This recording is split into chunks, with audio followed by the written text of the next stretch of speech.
Wa minha law kana ba'du ad-dabbati lil haja wa ba'daha liz-zina harumat. Sekiranya ini kita berikutlah, sebahagian ataupun setengah ataupun satu bahagian daripada tampalan yang kita lakukan ke atas suatu bekas, mungkin periuk ke, belanga ke, cawan tin kan, tin lah, tin hantarkan tanah. Jaranglah kita ni ada tebikai tanah pecah kita pergi tampung. Dia tidak ada unsur yang boleh apa, memeteri dia lah. Dia tak bekas. Yang kebiasaannya kita teman logam lah, besi, timah, emas dan seumpamanya. Kalau bukan itu dia berlubang, bertampung 2-3 tempat. Contoh berlubang 2-3 tempat. Jadi kita nak guna nak masak, jadi kita kena tampung tampan. Maka sebahagian tampalan tadi lil hajah, kerana apa? Perlu. Apa maksud perlu? Tujuan nak masak. Tak palam lubang tu ustaz, makna katanya apa? Tak makan nasi saja, putih. Itu maksud. Itu lil hajah. Wa ba'daha lizina, manakala tampalan yang berikut pada bekas yang sama lizina, tujuan untuk apa? Hias. Jadi apa hukum dia? Harumat, maka haram bekas itu tak guna pakai. Ini merujuk pada asal misalnya apa? Haram menggunakan pakai bekas emas dan perak untuk kegunaan harian. Tapi kita dengar satu fatwa, dia kata alat bukan tujuan untuk perhiasan, alat kegunaan. Kalau dibuat beremas yang sedikit atau perak, alat diharuskan dengan syarat itu diniatkan sebagai alat sahaja. Maka dulu orang tanya kita kan, kalau jam tangan macam mana ustaz? Jam tangan ataupun ni handset kita, walaupun handset murah, tapi sebenarnya ada satu komponen dalam handset tu mesti ada emas sikit. Jadi satu komponen tu buat emas. Dia kata sebab untuk tahan lasak. Dia satu alat. Dia kata untuk tak kira lah handset apa. Kalau tujuan untuk alat tu mana bukan untuk perhiasan, boleh ke tidak? Jadi fatwa kata kalau sekiranya sebagai alat sahaja, maka tidak mengapa. Bukan untuk zina. Nak berniat zina, perhiasan macam benar dalam. Faham tak? Tak akan terbayang komponen yang buat emas ni yang sedikit itu, yang ada dalam jam tangan ke, ada dalam handset ke, ataupun apa-apa yang lain lah. Termasuk pen. Katanya mata pen kan, ramai kita kena di hujung ni buat emas.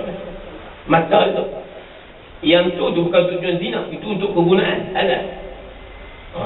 Sebab apa ustaz? Sebab bila buat mata pen pada emas, dia lebih lembut. Emas lembut, dia tak kasar, dia tak macam besi. Betul tak? Emas tak apalah. Jadi dia sekali itulah kegunaannya untuk jadikan alat, bukan untuk perhiasan, maka dibenarkan. Tapi dah sedikit je. Tapi guna pen ni dia kata bila mata kita selupkan tudung tu lah. Bila tudung tutup dia, maknanya langsung tidak ada niat untuk berhiasan. Benar hias ni benda orang nampak luar. Itu ada fatwa-fatwa yang ada dalam fiqh. Itu maksud. Tapi kalau bekas, ustaz bekas dalam periuk belanga nak masak di rumah, alat juga. Kalau orang tanya kita beritahu tadi kalau sedikit yang letak dalam jam tangan, dalam handphone kan, apa-apa juga alat yang lain ada sedikit emas komponen, kerana apa? Ada kegunaan dia tahan lasak seumpamanya, maka dibenarkan. Kenapa kalau lah periuk belanga, alat juga nak masak dan seumpamanya, kenapa tak boleh pula? Dia ada beza sikit. Tadi nampak tak? Kalau macam mata pen, dia selalu kita akan tudung pen, tak akan nampak belah-belah. Hatta kalau mata yang saya tak bertudung pun kan, mana mesti dia tutup juga. Kalau yang saya tak tudung, dia terpulas apa ni? Contoh sedang macam dia tak ada tudung, tapi dia pulas. Bila dia tutup, dia pulas. Nampak tak? Maknanya kita tidak tertonjol. Maka kita nak niat perhiasan pun tak boleh, sebab tak nampak. Berbeza dengan periuk belanga yang ada di rumah tangga kita. Emang periuk tu orang nampak. Lebih lagi pula saiz besar, nak kuyuk 8 gedang. Lebih. Kena belanga 7 gedang. Belanga tak jumpa geresnya. Kalau belanga besar, apa yang geresnya? Peti ataupun kawah. Orang tak peti tu. Pergi kena tinggal belah kampung, belah pendam. Kampung ni belanga besar. Budak muda. Dia bukan tahu kat nama-nama tu. Hak besar tu tak panggil belanga. Orang panggil apa? Saya sehingga kawah tak besar. Kuali besar tu, dia tu beli mana? Triple XL. Gitu. Orang budak tak erti nama. Fashion makan buffet. Dah tempah aja. Tak apa lah. Dia faham kan?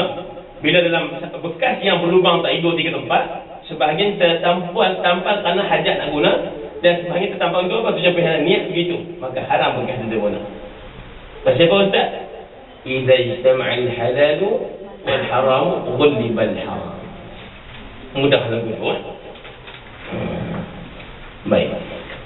Kaedah ini tak salah nak untuk kita jadikan dia sebagai dalil fiqh. Ingat. Selalu orang tanya dalil Quran dan hadis. Dalil.